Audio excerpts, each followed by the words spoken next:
Hello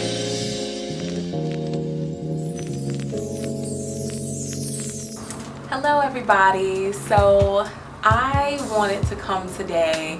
I just had to talk to you all about this book that I just finished reading. It was that good that I feel like I have to make a video and do somewhat of a book review. The book is called Wounded by God's People. It's right here, and it's by Billy Graham's daughter, Anne Graham Lotz. And when I tell you that this book is everything I needed right now, I know for a fact that God placed this book in my hand strategically so that I could read it and not feel down about a lot of the things that have gone on recently in my walk with Him. Oh my gosh, where do I even start? First of all, I want to say thank you to Anne Graham Lotz, who will probably never in her life see this video.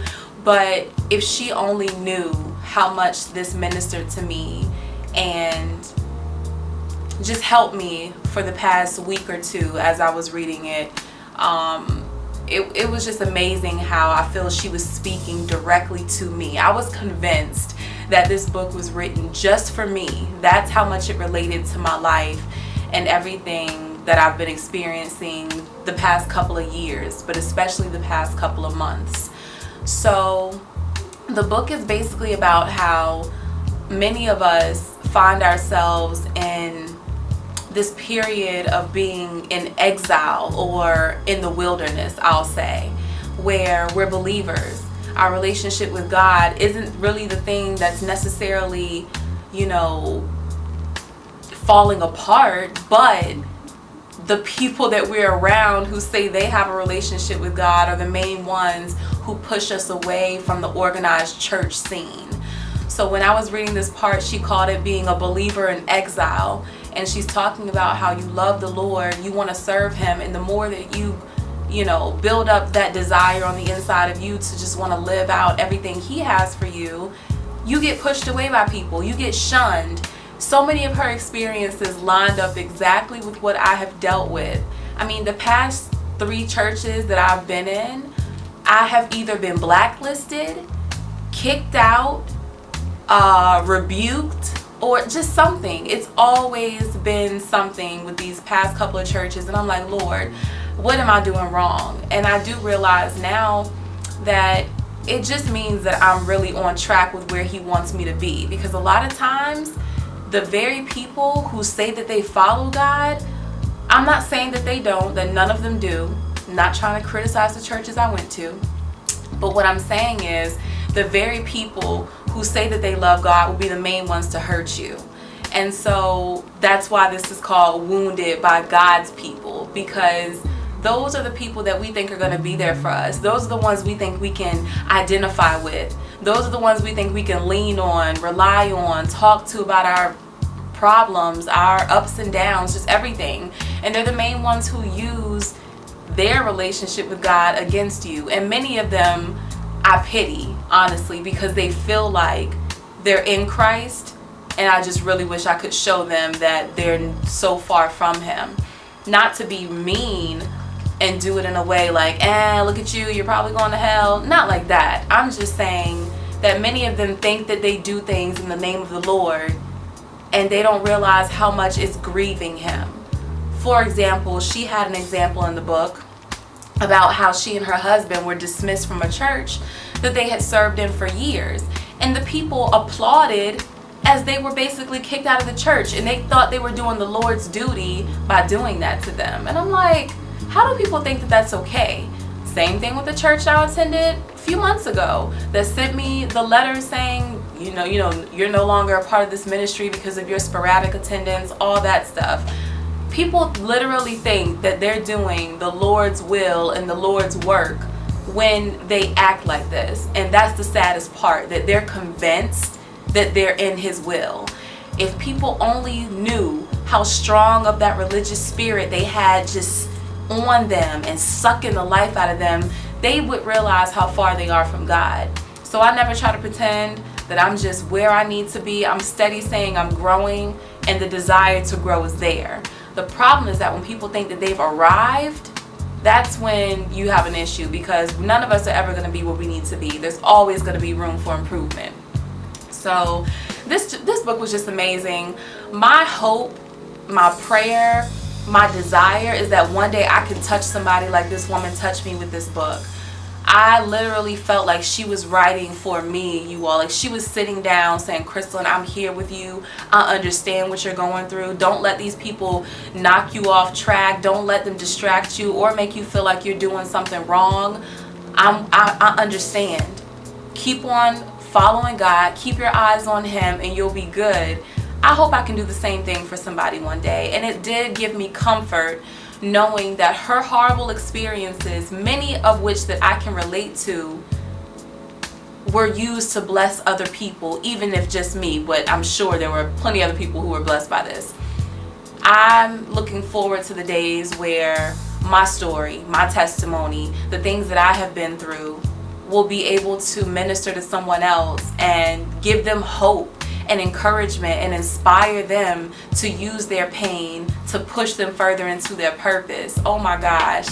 Y'all have to read this book. Please read this book. If you're in a place where you feel like you don't want to go to church, if you feel like you're tired of church people, you don't want anything to do with them, or even if you're not quite done with church, but you haven't experienced the best things while being in the organized church, I would say this book is for you. It's for anybody who really wants spiritual growth.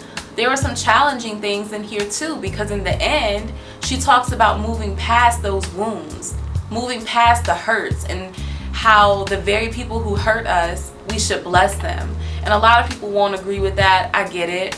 But it's a challenge. And I honestly feel like in your walk with Christ, if you're not challenged, if you're not doing things that literally you have to rely on God's strength to do, you're probably not growing that much. I think this book is amazing. Everybody should read it.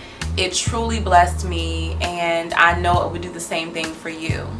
The book actually goes into the details of the story of Hagar, Ishmael's mother, Abraham and Sarah's servant, who ended up having a child with Abraham first.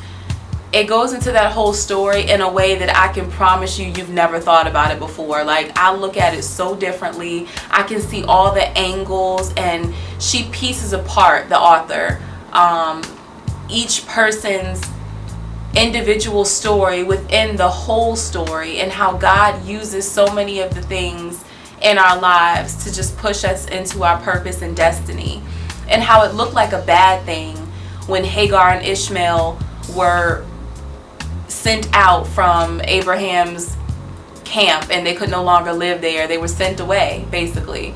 It seemed like no one cared about them, but that was it was His way. I won't say it was His plan, because He never wanted them to find a maidservant to have a baby with anyway. He wanted them to listen to His promise, but He turns everything around for our good, and it's just amazing to see how that happened and how it unfolds in that story. You will not be bored. You will not want to put this book down. I just really think that it can help you if you have experienced hurt from people in general, but especially God's people. I don't think there's a sword sharper than the one when you've been cut by somebody in the church, because you know that they're human, you know that they're people, but you do expect more out of them. And so when they do certain things, talk to you a certain way, treat you a certain way, it's just like, and you call yourself a man or woman of God, it can be confusing, to say the least, when you watch people in church and then watch them outside of church. So I just think that this book is amazing. It's definitely one of my favorites for life, and I think you should read it too. My takeaway from this book, love people regardless of how they act, regardless of what they say, regardless of what they do, because honestly, that's the biggest command in the Bible, to love your neighbor as yourself. And that can be a challenge when your neighbor is constantly bruising, pushing, pinching, punching you, when they're constantly doing things to hurt you. It can be difficult to say, I'm going to love them anyway. It's not an easy thing to do. I'm not saying that at all. I've definitely not mastered that. But I find myself getting better with it. I find myself looking at people in a different way than I used to, and not so much having to focus on myself, but understanding that they must have had so much hurt within themselves that they would treat me that way. Not only that, but that God will allow someone to act a certain way sometimes, for one, you to realize that they're not perfect. Two, for you to realize that you cannot put your faith and hope in a person but in Him alone. Three, it's just a reality check. And then it lets you know where you stand with the person. So that's what I took away from the book. I'm definitely in a better place spiritually, mentally, and emotionally after reading this. I was in a really down place, which is why my mom picked up this book for me, and I thought it was kind of like, I don't even know, a sarcastic thing for her to do. Like, she knew certain things were happening with me and church people, and she got me this book, and I was just like, really, Mom? But it really did bless me. She knew what she was doing, and I thank her for getting this book for me, because it's one of the best books, if not the best book I've ever read. Reading this book literally made me feel like I just wanted to sit at the feet of Anne Graham Lotz and just glean from her wisdom, her grace, her purity, her righteousness, her holiness. You can tell by writing this that she just moved into a different realm with God, and it just made me want to sit at her feet and say, oh my gosh, can you just teach me? Can I have some of your wisdom and understanding and knowledge? There's no way someone can write a book like this without experiencing hell. And so it's a blessing to see how someone used that to help other people, and to also turn it around and say, I know why God allowed that to happen now, and to be happy about it. Because how many of us are walking around with situations that we've been through, like, why did this happen to me? Or even if you don't say that, just wondering why you were chosen for that particular circumstance to occur or whatever. It was all designed by God to work for your good. So if it hasn't gotten to the good part yet, that just means it's not done turning around. I was in a church service recently where I heard the speaker say that people often wonder, well, how can God be real if so much evil is in the world? True. Looking at an isolated situation, it doesn't look like a good thing. And if we say that God is good, how can the situation that's so evil be happening all the time? Everywhere you turn, there's evil, evil, evil everywhere in the world. But it's like, His word never returns unto Him void. And that means that everything He says will come to pass. So if He says that everything is going to work for your good, you got to keep living. If it's not working for your good yet, then it's not over with. She talks about, or the speaker said that the isolated situation doesn't look like a good thing, but all the ingredients placed in it, God can use to turn it around for something good. And that's exactly what I feel like is happening in my life. I have plenty of situations that they don't look good. They don't look like I should even keep on going on this journey if I were watching people. But my eyes are not on the people, they're on Him. And I'm trying to keep myself focused on His purpose for my life, so that I don't become like them. Because the people who hurt other people are hurting themselves. Not only are they literally hurting themselves, but they're hurting on the inside. They are hurt people, which is why they continue the pattern of hurt. And I refuse to do that. I have been wounded, but I've also been a wounder. And I don't want to continue to be that person just because I've been hurt, react out of that and cause more hurt. You know what I'm saying? And it takes a lot to even say that. A lot of people want to just think that they've been the victim and that they haven't done anything wrong. And I know that that's not me. I know that just as much as I've been hurt, intentionally or unintentionally, I've hurt others. And I got some making up to do. I've got plenty of things that I need to work on. And this book just helps you wherever you are. So I would say, if you get a chance, get this book from the library or whatever you need to do. It is amazing and will definitely help you in your walk with the Lord. I wish I could meet this lady and tell her how much this has blessed me. I did send an email to the company because it says in the back of the book, if you'd like to email the author a review, I certainly did. Because here's the thing too, if I wrote a book and the book blessed someone, my book blessed someone as much as this book blessed me, I would want to know, because it would give me encouragement that I had done the Lord's will in the situation. Maybe she felt like she shouldn't have written this book because it opened up a can of worms. Maybe there are some people that have wounded her who read this book and felt like she was talking about them.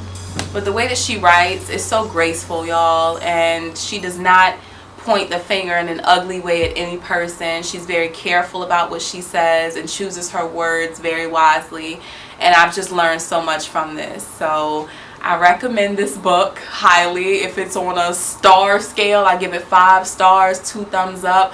A 10 on a scale of 1 to 10. This book is really good and you should read it too. So, Wounded by God's People is for you. See you next time.